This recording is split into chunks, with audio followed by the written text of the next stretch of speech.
Okay, let's put some final touches on these scenes here. I really like the look of these. I don't know, I don't know, they're quite different from one from another. I mean, these two right here are really similar in composition and whatnot and theme, I guess, but I don't know, we've come up with, a pretty decent amount of variety here.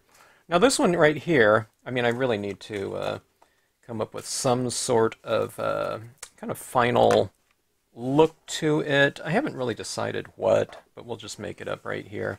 Let's make it a little bit different than the other ones. In terms of color scheme, I guess. Let's go with an emerald looking color scheme. I haven't really done one of those in quite some time. Kind of the really deep, rich green tones kind of transitioning into blue maybe. Let's just see how it goes. Okay, now I'm going with kind of a brighter color scheme on this one because we need to kind of mask over what's gone on down here. We've had to do a lot of coverage from this one. By the way, if you haven't seen my other videos, what these are a bunch of stamp sketches and kind of just demo cards that I wasn't really intending on making a complete card scene with. Okay, they were just kind of demonstrations on technique, but in this video I just wanted to show how we can utilize things and how almost no matter what you start with, I don't know, no matter anything you start with, I guess there's some things that kind of are harder to work around, but you can work around some pretty difficult kind of foundational I don't know, whatever starting points, and come up with a really good looking scene, one that doesn't, isn't reminiscent of just something that you may do with, okay? You can have really complete visual statements, with these pieces. And that's one of the beauties of scenic stamping. You can just stamp something right over something, okay? And it looks completely natural. It looks like a part of the terrain or whatnot. You can stamp a tree in front of something. You can, kind of direct someone's eye into a different area with the use of lighting, lighting that's been developed by the use of where you apply shade and color and whatnot, okay? Now this one right here is, it's coming together. It's just using one color, but I did have that foundation of black already up in the sky, giving it that tonal range. Okay, and if you've watched my other videos on lighting, we talk about the oscillation of light and dark. Now in here, I have this little area of glowing light, and down here it is largely lighter, okay, but sometimes what I like to do is I like to break up that area a little bit with these streaks coming in the inside like that. I think it looks a little bit more natural like that, to have these kind of tapered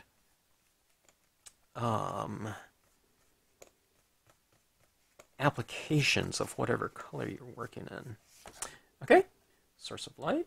It's a really thin one though, and down here. This one, I have to go a little bit heavier on this one because this area down here is so heavy, okay? We need to really bring a lot of kind of visual weight to the overall scene, okay? It's not like this one right here where everything is fairly light, in value. I mean, there's medium midtones in here, but this whole area in here is really quite light. This is a fairly light blue in there. So this right here with all that heavy kind of foreground mass down there, you have to adjust accordingly. Like, you know what I mean? If it was really light up there, I don't think that would look too good. It would just be too it's too heavy bottom weighted, okay? All right, this is a Caribbean blue here. That first one was like a, lime green. This one's called light green. It's a super bright green. Marvy colors are very, very bright. In general, there are some kind of medium brightness ones, but by and large, they're the brightest inks out there, okay? Which doesn't make them better, okay? Distress inks, wouldn't be right, to have like a real aged looking, purposely aged looking color. You don't want them bright. That's going against kind of that aged feel. So I like to use both, but on these ones, I don't know. I used some Memento. I used the Distress ink on that kind of, that monster one. But on here, let's just go bright. I have, a lot of things to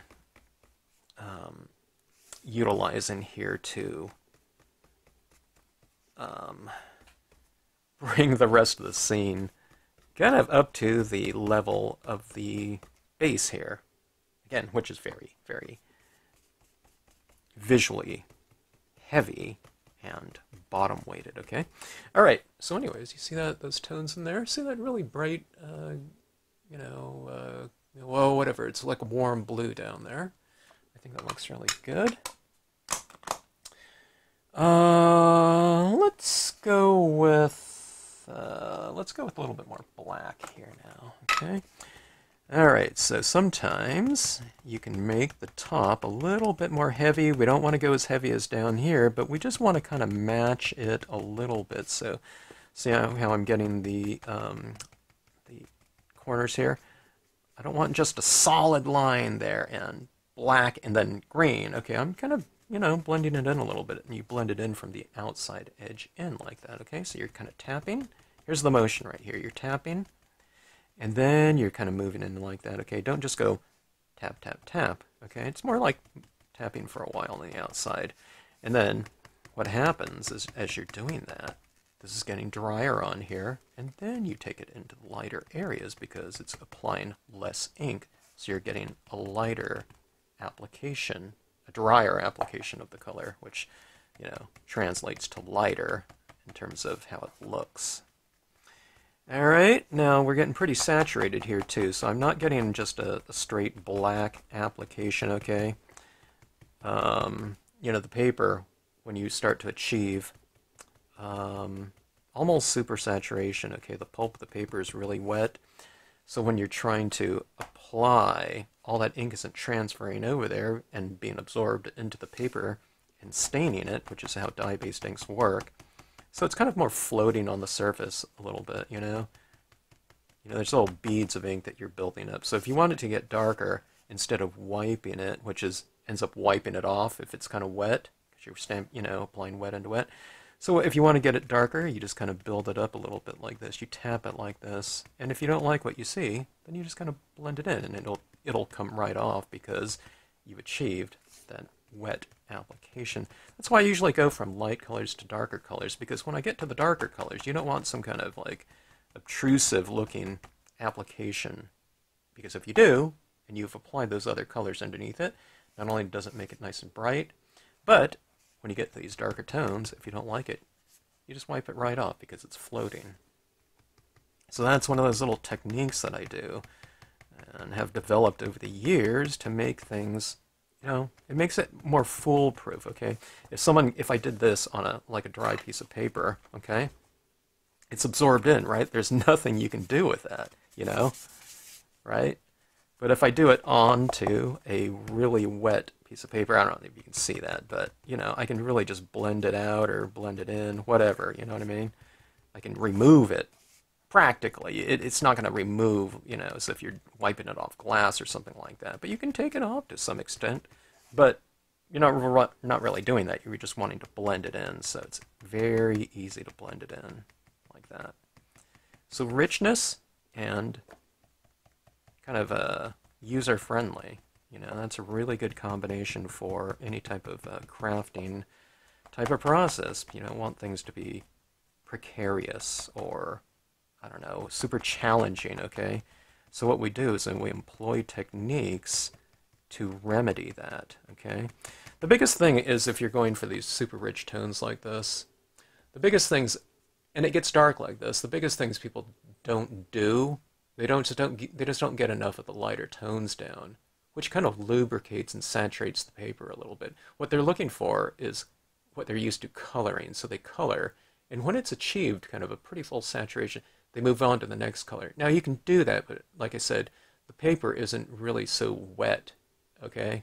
So when they get to the darker tones, I mean, you could perfectly well apply those tones in there without having it super saturated, but it's just kind of nice to have it pretty saturated so that you can manipulate it. If there is some kind of application, you know, mark that you don't like, you can blend it right in. Okay, and you know, when you're going for super saturation, what it is it's just like one more layer of those lightest colors. One or two more layers, you know, it takes you 30 seconds or something like that, you know, so it's not a big thing, you know, a big technique. It's not going to extend the process out by 5 minutes per card or something like that. We're talking 1 or 2 minutes to make the rest of all the colors you use so much easier to apply.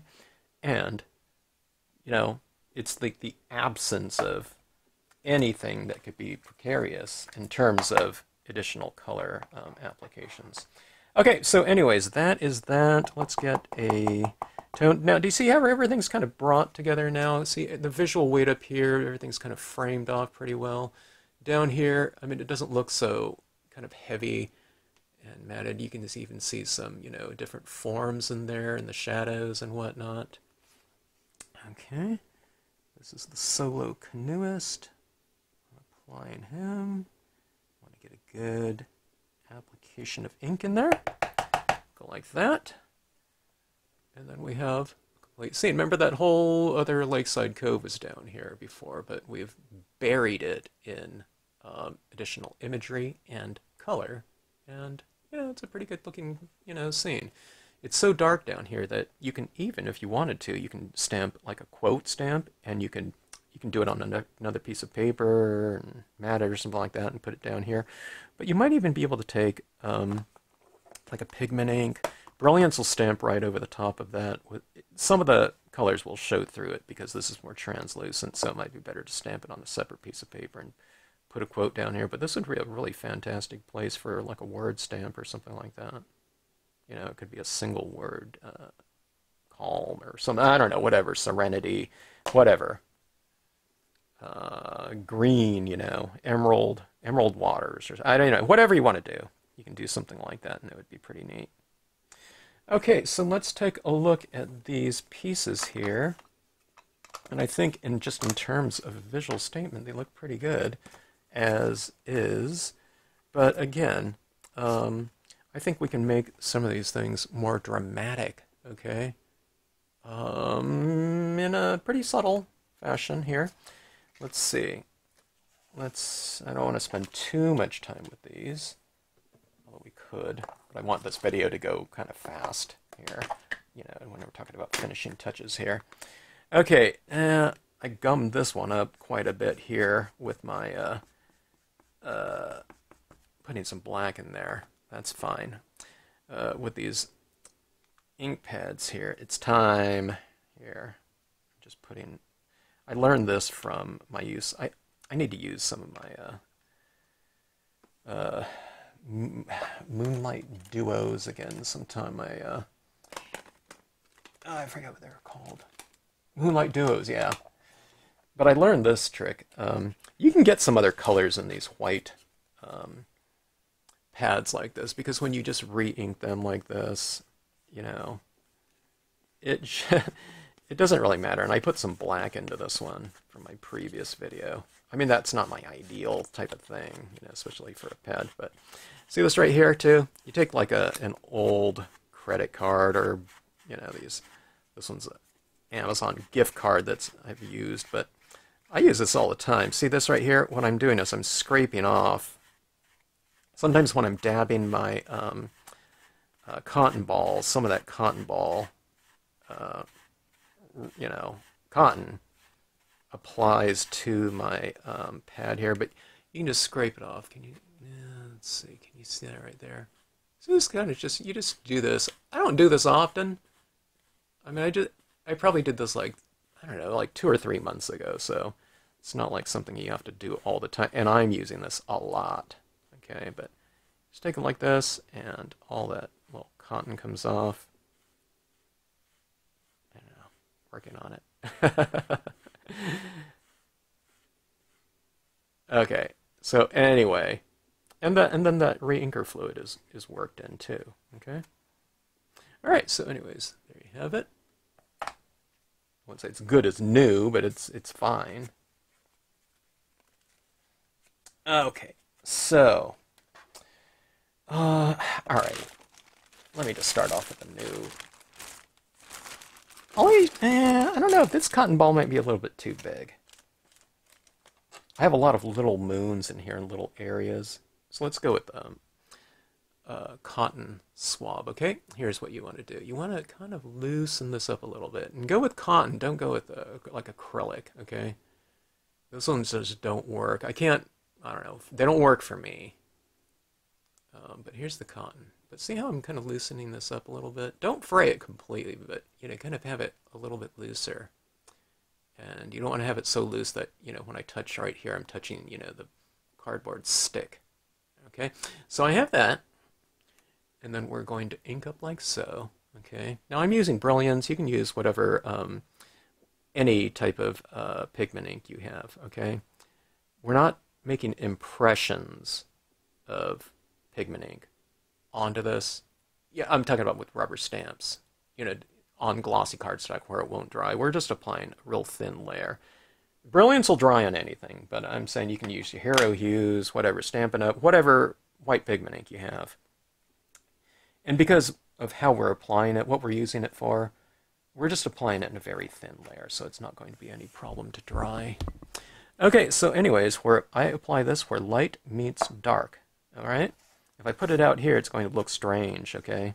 I wouldn't apply it like that, but this, hopefully, you might not be able to see it on this one because I'm already kind of light around that. I'm going to put mine on some of these birds flying across the moon, okay? So they look a little bit softer. I might put it on partial. But like I said, it's like the moonlight's kind of reflecting off of them a little bit because they're a little bit lighter, okay? Now, I've re-inked this, but let me show you what this looks like here, okay? It's just, yeah, I don't know if you can tell on that one. Let me see. Let me get a scrap piece of paper. Okay, here's some lapis lazuli, okay? This is what you want right here, okay? I'm applying it into an area, okay? Very lightly like that. See that right there? And let's dissipate it, okay? I'm kind of moving away from that lightest area. And it's getting lighter and lighter here. I'm using just, I'm getting it through repetition, okay?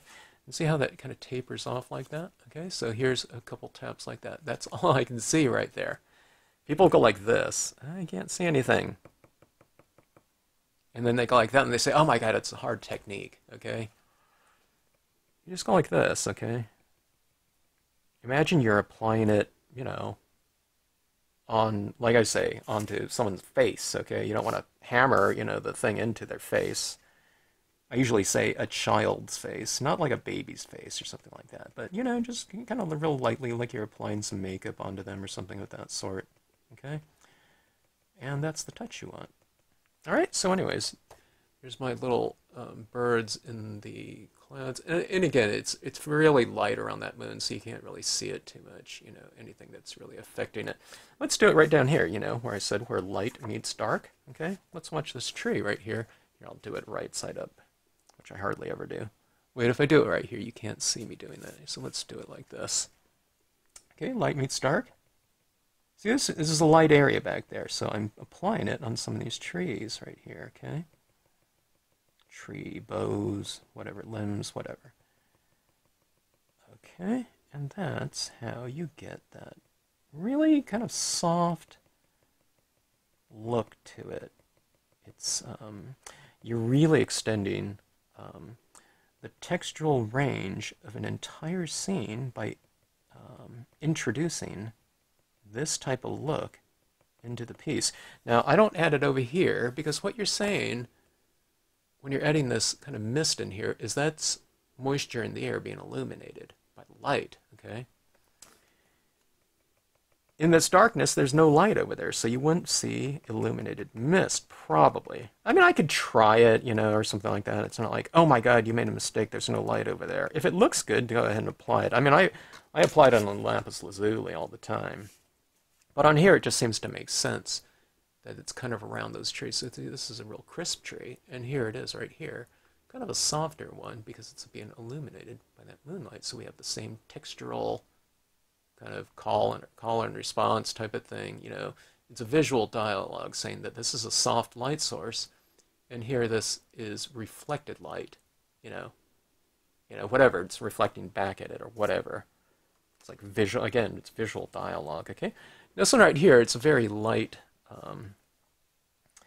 area, so I don't know if this is going to make a difference. Let's use this cotton ball here. Now the cotton ball, you kind of have to, it's the opposite. You kind of want to make it a little bit more dense, okay, because it's almost too loose, okay? So I make it like this, and it's, you know, it's a fairly, it's not super firm, it's cotton ball, but see how I did that? And then what you do is you take this in here, and I'm going to ink up. Okay. I'm inking up pretty good because my pad is fairly dry. If you just bought a pad to do this with, I just got a Brilliance ink pad. Be really careful, okay? That you don't apply too much, okay? And I'm tapping this down. See, there's a lot of ink coming off of it. I don't necessarily want to see that right there. I don't know. I guess after that inking up, there was a lot. So I'm going to take off quite a bit of this. See this right here? I have less control over applying that much. Yeah, I don't know, I applied more Rinker than I thought. Okay, now see right here. I could squeeze out more by tapping this more, but this is more about what I want. And see, it's as you use this, it gets a little drier. This is perfect right here. Okay. Now on this one right here, like I said, it's it's really light, so maybe I do need to go heavier. The lighter your area is, you can use more ink. But we got quite a bit of ink on this. See this right here? And see, I can't really see it until I start bringing it into some of my darker objects, okay? But look at that light on those leaves like that. Isn't that fantastic like that? Look at that light coming through those leaves right there. Doesn't it make those leaves seem more dimensional too? By having some light reflecting off some of them and not the others, okay? Look at that.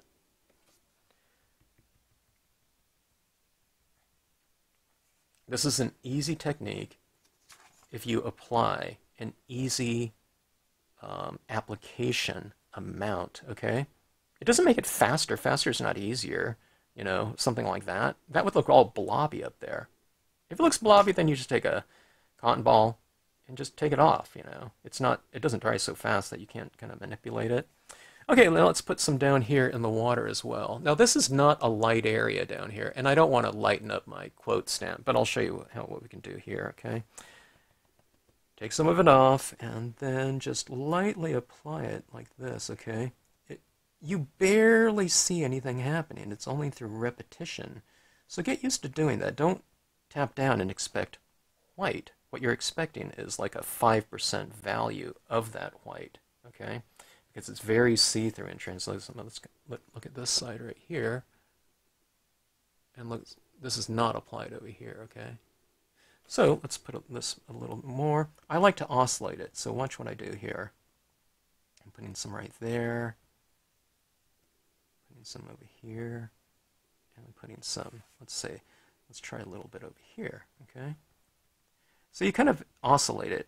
What that means is, you know, it's like some, you know, in terms of this, there's some applied and then some not applied, okay, in the next area. So I don't have this one continuous area of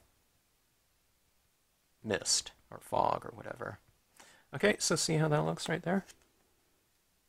Isn't that more atmospheric there? I mean, it's pretty subtle there, but, you know, that was, you know, it's that color black. Now it looks like really gray. Let's have some of that. I really like that look. Let's have some of that. Let's go a little bit more targeted with this. Okay, so look at this. Apply it here. So I'm making it a little bit lighter in one area. Not everywhere, though. See, look at that lighting right there now. Okay, kind of reflecting off that little area. Put another little bit right here. It's like steam or, you know, steam or whatever, fog rising from, you know, the water. Yeah, you can put a little bit on your treetop here. Don't do a ton, but I don't know, kind of do that and hold it out at arm's distance and take a look and see how it's affecting the overall piece. Okay, And this is going to dry darker than what it looks like right now, okay? So, I think that looks pretty good. And like I said, when it dries, it'll be a little bit more mellow. If you can't see it enough, then just apply more after it dries, and what happens is you build it up a little bit. But there it is in those leaves. And here it is on the lake. It's a little bit more atmospheric and kind of moody, you know, emotional. There's an emotional quality to it. On this one right here, okay, let's put a little bit of it down. I don't want to put too much. I think it would stand out too much against a real dark scene like this. So, but we can put a little bit down here. Again, it's where light meets dark. There's a kind of a limited, for me, when I look at this piece, there's kind of a limited opportunity, I think. I don't know. We can try it, but something like that. The white paint pen would be really good in here too. I'm kind of deciding if I want to do those. Oops, now that went way over that canoe. Maybe a little bit too much. This right here, I like to have, you know, a little canoeist and a little bit of a kind of enveloping mist. It, you know, kind of creates a different little atmospheric touch down here. And see, it's, you know, we've kind of broken up the canoe a little bit. We're saying some of it's in kind of fog and some of it isn't. But again, it kind of envelops the character in this. You know, I don't know, some people might see mist as spooky, but I don't think it, you know, of it like that. I think it's like we're enveloping them in atmospheric, I don't know, whatever phenomena here. And that envelopment lends itself to kind of it's a kinesthetic look. It's you know, it's surrounding the individual in here. You know, it's kind of giving them a connection with the location, okay? In a physical way, not just visual, okay? It's a kinesthetic way, okay? So anyways, there's some little mist up there. See that little variation? It makes it look a little bit more three-dimensional. And same with that little, it's like the smallest of little elements. It is the visual kind of landing point, anchor point of the scene, but you put that little touch in there, and it just changes the spirit of it. Always look at your pieces at arm's distance when you're doing these types of detailing, this type of detailing work. So you get a good idea of how you're influencing the piece. We get caught up into a little 3/4 inch, you know, square area when we're doing something like this, and if we're doing something like, you know, white paint pen highlighting or something like that, it's an even smaller area. So it's a good idea to kind of, you know, keep connected with how you're influencing the piece overall. Okay, so I'm doing it like this, and I'm looking at my little area around the moon, okay, but then you zoom out and hold it at arm's distance and get a good feel for it, okay? This one's not doing a whole lot either. It's making that moon slightly, you know, lighter. Okay, now this one right here I mentioned yesterday. I think, you know, kind of adding some, you know, atmospherics in here might be pretty interesting, okay? Let's see, let's do it a little bit faster here with cotton ball, okay? I'll add it around my moon, putting it in some of these branches. It's not really influencing too much around the moon. It's glowing a little bit more, but especially when you put it onto those darker objects around it, like, you know, the tree limb right here, it really changes the tree limb because it makes it so much lighter, like a gray or something like that. Okay, let's see. Let's see if I can put a little bit of fog down in here. This is one of those instances where maybe a lot of fog would look good. We'll see if I can blend it in, though. I don't know if I want to go overboard with it, but let's see. Okay, so adding it down. From a thematic standpoint, it would, you know, it would probably make sense to have this kraken here kind of sneaking up on these fishermen to be in kind of a, you know, it's in a shroud of darkness right here, but also in kind of this mist, you know, when you're out there, and it's like, you know, what they call pea soup fog or something like that, really thick with the, you know, visibility, you know, decreased visibility, you know, something like, you can't see, you know, what's, you know, maybe right next to you. Okay, so adding that in, I mean, that's really changing that, isn't it? See that? adding more in the lighter area. And as I move out, I'm kind of tapering it out, so I'm applying less of it out here.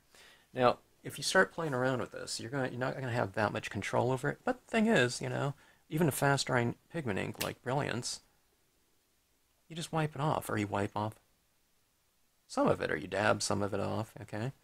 It's a completely user-friendly type of thing. What you might want to do is you might want to go into it with the idea of application and removal, so that if you've done it for you're doing it for the first time and you don't have a good feel for it, by and large, 99% of the people that never have any trouble with this, again, it's adding too much ink too fast, okay? There's just way too much ink on your applicator. So I say, okay, there's too much ink, you gotta dab it off. So they go like this, dab it off, and then they go like that. Okay? You really have to kind of get a really good feel for how much is out there, okay? Almost take it off to where you can't see anything applied, okay? That's closer to where you want it than not, okay? And then, I mean, you'll get a feel for it, as you start utilizing this technique. Every time I re-ink my piece too, I'm kind of adjusting too. I just dab a little bit less, or if I'm getting a big blob, what I do is I stay on that blob, and then I just stay there, and I just I don't keep squeezing out the same amount, but what I do is I just blend it out a little bit more, and then when you're pressing into that ink too, you're kind of taking it back into the cotton ball a little bit too, unless you just have so much ink that, it's just a crazy amount being applied. But just dab it off, and if you have a little scrap piece of like dark paper or something like that, that's the best thing to kind of practice on, because you can see how much ink you have on there. Okay.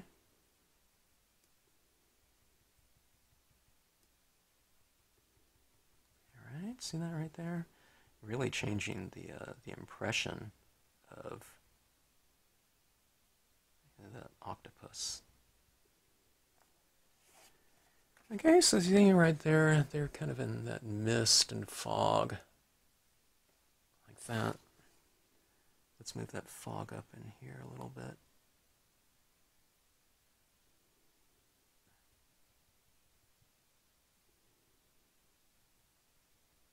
All right. I'm kind of having it a little bit uneven, like there's some over here and some over here. I think I can use a little bit more right over here.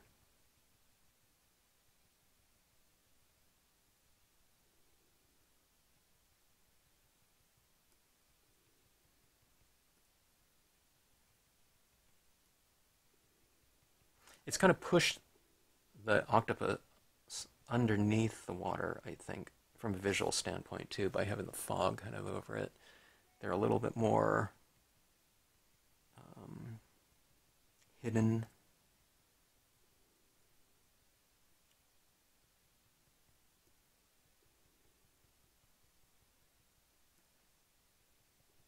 Yeah. I don't want to go too dark down here, but I think that fog actually looks a little bit better than not having it like that. It makes the creatures seem a little bit more hidden, and I think the overall piece a little bit more, oh, I don't know, ominous looking. For those of you who don't like the monster type of, scenario in this scene, that creature down there is their pet, and they're going out to feed it. Okay. So anyways, kind of bringing some of this lighting down here, from above, like that. We could even do kind of moonbeams in here. That'd be kind of interesting. I don't think I'm going to do that on this one, though, but we could. Okay. Okay, so that is that. Let's take a look at this one again. I think let's hit this one a little bit heavier. See, it's really light in there, so this isn't really showing up. I said where light meets dark, there's not a lot of dark around it, so it's not showing up. So let's extend this glow out a little bit. So I'm kind of going beyond the area of the moon and kind of bring this white pigment ink out into a wider area here. Okay. See, sometimes I kind of wipe it like this, so that it's kind of removing some of the ink as I apply some. But see that moon now? It looks a little bit more kind of glowing and I don't know. I think it's inviting or something like that. Okay, there that one is. And here's quite a bit of fog on this one. We can see how it looks kind of dried. I don't know if it's 100% dried, but for the most part, and there it is over those trees. All right, I think that is it here. I think that's all I'm going to do on these pieces here. I think we have some pretty good visual statements as far as, all the different aspects of visuals, composition, color, lighting, texture, I don't know, theme, I guess you can say. Value, the value scales light to dark. But anyways, okay, so not too bad for, scraps, like I said. There's all kinds of things you can always do with your pieces. This one here had, well, I don't know, it had my fingerprints and everything down there. After I stamped out my composition, when I was demonstrating the use of the moons. I don't know, it looks like a, perfectly, I don't know, whatever, conceived composition from start to finish, not like a, scrap piece we made do of. Okay, there's another one right here. This one was the biggest change. I had 2 Lakeside Coves stamped, apart from each other to, to show the impression quality and the tapering of the transitional area within the design. If you've watched that video from two videos ago, you know what I'm talking about. All right, I have that lighting right here.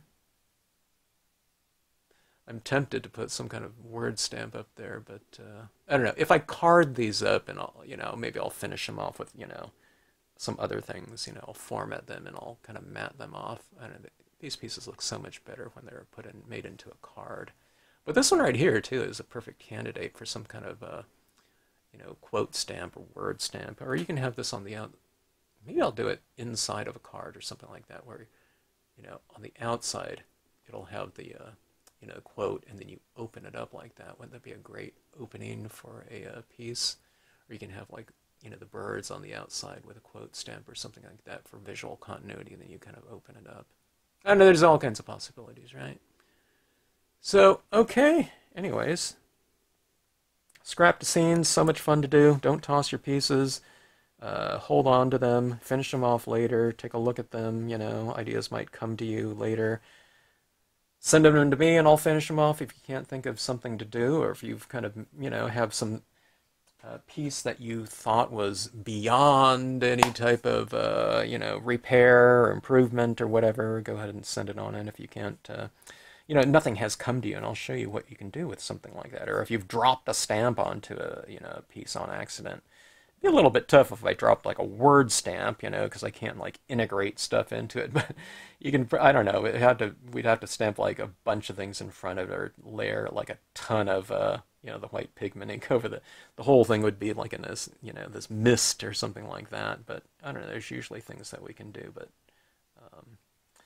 I don't know, like I said, stick with your pieces and don't really see them as something that's gone kind of awry, to the point of beyond repair. See it as kind of just one stage in the process instead of, seeing it as a final broken scene at step whatever, Z. Just say it's at step, D or whatever. So you have all these other things, in order to bring it to resolve. And oftentimes when you do that type of process or go through that experience, sometimes you come up with the best techniques that it wouldn't have occurred to you before had it not been to kind of resolve kind of something that came about unexpectedly or unintentional. Okay, so anyways, thanks again for watching. Hope you enjoyed it. If you like this video, please like, share, and subscribe.